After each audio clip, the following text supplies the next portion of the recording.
coffee jelly natin, mas lalo po nating pasarapin. Konting pistachio lang sa ibabaw, ang sarap nito ka low carbs. I-share ko po sa inyo, unahin natin yung ating pistachio cream na ilalagay po natin sa ating gelatin or sabihin na natin sa coffee jelly natin. So, gagamit lang po ako ng food processor.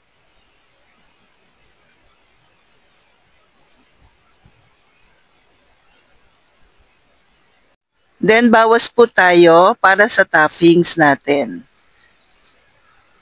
So, actually po, yung ibang gagawin ko dito ay panglagay sa bread.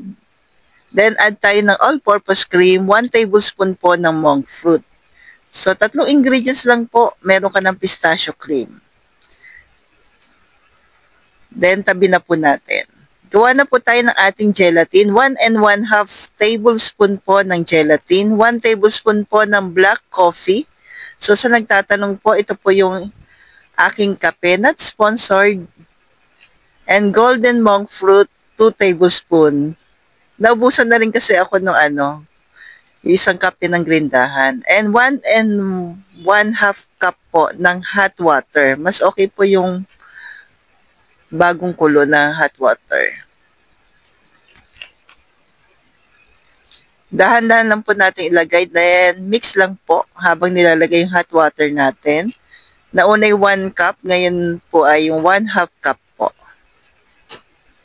Then, haluin lang po maigi. Then, palamigin bago natin ilagay sa ating rep.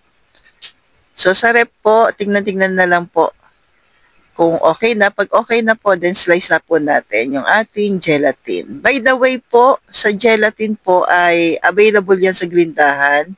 Out po sa atin ang mga gulaman. Kasi may halo siyang starch. Gelatin po ang pwede sa atin. At pagdating sa gelatin, sa akin po talaga mas pinagkakatiwalaan ko sa lahat ng mga keto essential natin ay ang grindahan. Then add tayo ng chia seeds. So sa chia, 2 tablespoon po ng chia seeds para sa ating fiber. Actually, ang dami pong benefits ng chia. Then yung ating pistachio cream, pagsama-samahin lang po natin. Then add po tayo ng all-purpose cream. Tapos, konting tubig. Nag-add po ako ng konting chia. At, paubos na rin yung aking monk fruit. 1 tablespoon po. Yan. Mix lang po natin lahat. Tapos, mayroon akong natitira dito na liquid na stevia. Coffee flavor. Dagdag na rin. Buhos ko na po. Konting-konti na lang naman to.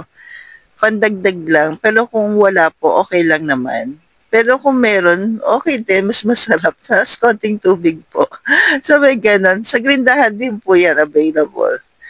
Yan. So ito na po, palamigin na natin sa rep. Nilagyan ko lang ng konting pistachio. Konti lamang po din, palamigin na natin sa rep. Meron ka lang napakasarap, no added sugar, at diabetic friendly na coffee jelly po. Thank you po and God bless.